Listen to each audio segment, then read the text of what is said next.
Ya itulah yang tadi saya ngomong, metodologi, rumusan, model yang dipakai KADI akan didalami oleh di Senayan. Karena kami juga mempertanyakan kan, ini kan persoalannya ada dua pandangan yang berbeda, Asaki dan Fosbi. Dua ini tentu kita harus mendalami dua-duanya, nggak boleh hanya sepihak. Ya kan? Jadi kalau misalnya kita temukan bahwa hasil pendalamannya untuk kepentingan nasional mana yang terbaik, itu yang diputuskan. Ya. Nah ke depan nggak boleh lagi seperti kayak gini, Bu Iva, ya kan? Jadi artinya ke depan kita harus bisa meneliti semua dengan seksama, dan sebetulnya ke depan kita penting yang namanya undang-undang sebetulnya. Oke, baik. Ya. Solusi paling penting itu ke depan harus kita siapkan undang-undang anti dumping. Kenapa? Karena memang kita nggak punya payung hukum yang kuat selain peraturan menteri. Nah ini yang harus nanti diinisiasi oleh pemerintah maupun DPR ke depan supaya dumping-dumping yang dilakukan di sejumlah negara yang masuk ke Indonesia ini bisa kita atasi. Karena kalau ini dumping terus-menerus, ini kan bukan hanya di keramik, tekstil, di flooring, itu banyak laporan masuk, ya kan? Nah, sejauh mana data itu benar, itu kan harus di dalam satu payung undang-undang anti dumping tersebut. Tapi kembali ke industri keramik ini, saya pikir ya ini karena dua pihak yang berbeda, kita carilah di tengah-tengah ini untuk kepentingan nasional begitu. Oke. Tadi seperti yang disampaikan di highlight berkali-kali oleh Pak Faisal begitu ya, bahwa tadi ini hanya mencerminkan 26% dari total keseluruhan industri keramik begitu. Nah, dari DPR sendiri begitu ya untuk nanti ke depannya bisa membuat artinya keputusan yang diambil ke depannya ini betul-betul merangkul semua seperti apa begitu Bapak? Ini kan aturan dari penyelidikan daripada KADI ya, bahwa keterwakilan itu mestinya minimal itu 30%. Nah ini yang diambil ada 3 perusahaan yang mengajukan petisi dari Asaki. Yaitu ada Jungsin, Arwana, dan satu lagi Satria apa kalau nggak salah. Itu memang jumlahnya 26%. Ya, ini juga menjadi bagian yang nanti kita harus dalami. Karena keterwakilan itu harus lebih tinggi begitu. Minimal 30% tadi. Ya, minimal 30%. Ini kan nggak sampai. Kalau mewakili 100% nggak mungkin. Ya kan? Nah, ini juga ada permasalahan juga apakah kuesioner yang dilemparkan ke Tiongkok misalnya betul atau tidak? Diisi dengan benar atau tidak? Ya kan? Harga domestik yang dipakai oleh KADI benar atau tidak? Ini juga akan kita dalami. Ya kan? Harga domestik di Tiongkok misalnya, ya dibandingin dengan harga ekspor itu menjadi margin dumping. Baik, apakah tadi artinya dari sisi lain mungkin dari industri domestik sendiri ini juga akan dikaji lagi? Tadi seperti yang disampaikan oleh Pak Faisal, begitu Pak Faisal juga sempat menyinggung pasokan gas untuk industri keramik. Apakah memang sudah betul-betul, apalagi juga nanti ke depannya akan ada, saat ini juga kita menanti begitu kebijakan HGBT ke depannya apakah masih akan dilanjutkan atau tidak begitu Bapak. Nah ini apakah juga akan menjadi sebuah concern tersendiri begitu untuk melihat seperti apa industri keramik di dalam negeri ini betul-betul artinya bisa bisa bersaing, Pak Darmadi? Nah, makanya untuk ini harus ada ekosistem yang baik bagi industri. Misalnya gas satu persoalan tersendiri. Karena banyak yang mengeluhkan kepada Senayan, DPR juga, gas ini kan 6 US. Tapi dalam prakteknya kalau memakai lebih, itu nanti akan dikenakan penalti. Ya, di bawah juga penalti, di atas juga penalti. Nanti itu juga masalah dengan PGN yang akan kita panggil juga soal industri gas ini. Belum selesai ini gas ini, karena banyak keluhan juga, ya kan? Jadi efisiensi industri dalam negeri. Jangan-jangan Anda tidak efisien, bisa jadi kan? Nah kita dalami, karena menurut dari data yang kita peroleh, laba mereka itu turun 5%, utilisasi turun 10% dalam periode dumping itu utilisasinya turun 10%. Nah itu betul nggak? Ya kan? Itu benar nggak data-data yang masuk seperti kayak gini? Ini juga menjadi perhatian dalam analisis mendalam. Makanya saya bicara begini, jangan terlalu dini. Kita dalami dulu. Karena menyangkut hidup mati perusahaan. Betul. Ya, hidup mati lapangan kerja yang ada di dalamnya.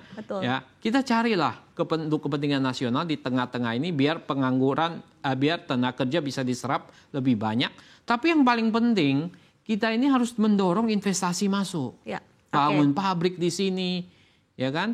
Jangan marketnya aja mau di sini, bangunnya nggak mau di sini. Baik. Itu. Baik, sebelum saya bertanya berkaitan dengan optimisme Anda, Pak Darmadi, begitu dengan kebijakan ini ke depannya seperti apa bisa menarik investasi ke dalam negeri. Saya akan ke Pak Faisal terlebih dahulu, begitu.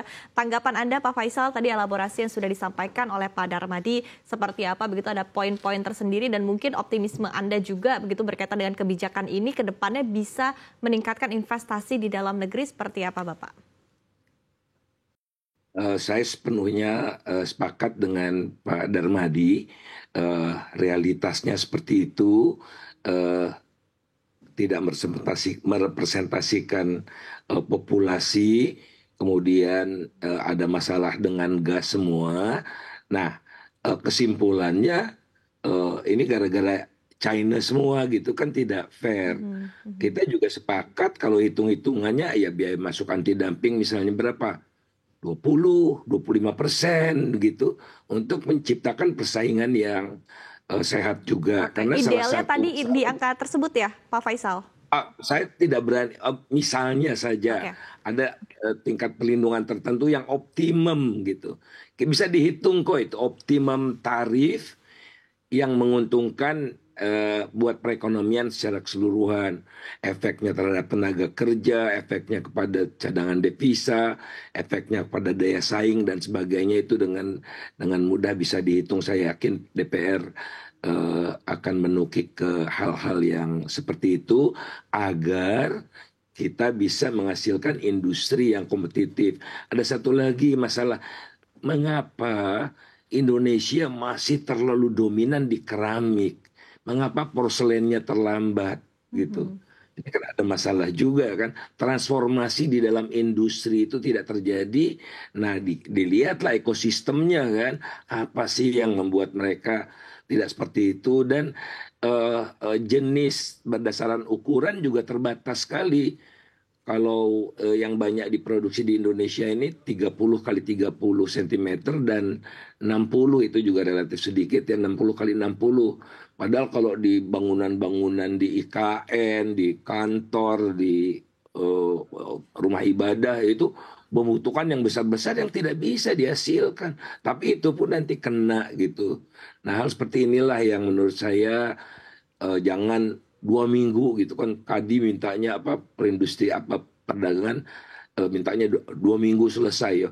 Kaji 2 minggu ya asal-asalan lagi. Tapi dengan menunjukkan kelemahan dari metodologi dan data yang disampaikan oleh Kadi yang sangat transparan itu ya, terkait dengan indikator-indikator itu COVID dibandingkan masa COVID yang lagi anjlok dengan masa pasca COVID kan harus dikoreksi itu gitu. Jadi kelihatan ada kekuatan yang ikut terlibat di sini ya, ingin memaksakan kehendaknya sehingga kajian pertama Kadi itu di overrule gitu, diganti kajian yang baru, tapi yaitu acak-acakan gitu. Baik. Ini tugas DPR juga begitu ya Bapak untuk memastikan begitu bahwa ini tidak berdasarkan kepentingan tertentu saja. Nah, dari Anda sendiri untuk meyakinkan bahwa nanti kebijakan yang diambil ini tidak mewakilkan kepentingan tertentu dan sekali lagi untuk kepentingan nasional sebaik-baiknya seperti apa, dan optimisme Anda tadi sekali lagi untuk kebijakan ini seperti apa untung ruginya begitu, dan tadi seperti apa kebijakan ini jika diterapkan dengan benar maka bisa menarik investasi ke dalam negeri. Silakan Bapak. Jadi makanya kita harus dalami di Senayan supaya ini kan ada dua pihak yang berbeda ini saling serang menyerang. Ya, maunya kita memang untuk kepentingan nasional tadi ya, ke depan ini penerapan ini harus betul-betul dikaji dengan baik gitu. Jadi jangan cepat sekali asal-asalan kata Pak Faisal, sehingga ini bisa mengganggu semua ekosistem yang ada. Ya, dan kita harus dalami industri ini kan, industri ini banyak dibiarkan bertahun-tahun, puluhan tahun, akhirnya apa? Banyak yang kacau balau, ya kan? Banyak yang mati, tekstil mati, ya kan? Keramik banyak yang mati juga, ya, impor masuk dan sebagainya. Jadi banyak industri yang dibiarkan berlarut-larut sehingga pengusaha banyak yang tidak bertahan hidup juga. Ini juga nggak boleh terjadi. Nggak boleh terjadi juga yang namanya deindustrialisasi. Kalau itu terjadi, maka tentu ini kan penciptaan tenaga kerja juga akan terganggu begitu. Maka idealnya untuk penetapan ini sendiri akan berapa lama? Butuh waktu berapa lama begitu dari DPR sendiri untuk? Biarlah dikaji ke kami, kemudian nanti kan di DPR buat kesimpulan dan saran. Itu lebih kuat bagi pemerintah daripada sepihak mereka. Baik. Ya, kalau dikaji di DPR, kemudian kita buat kesimpulan dan saran berdasarkan hasil kajian, kita panggil semua, akan dapat yang lebih dalam gitu. Baik. Ya, jadi mana yang terbaik ya dari data yang akurat tadi.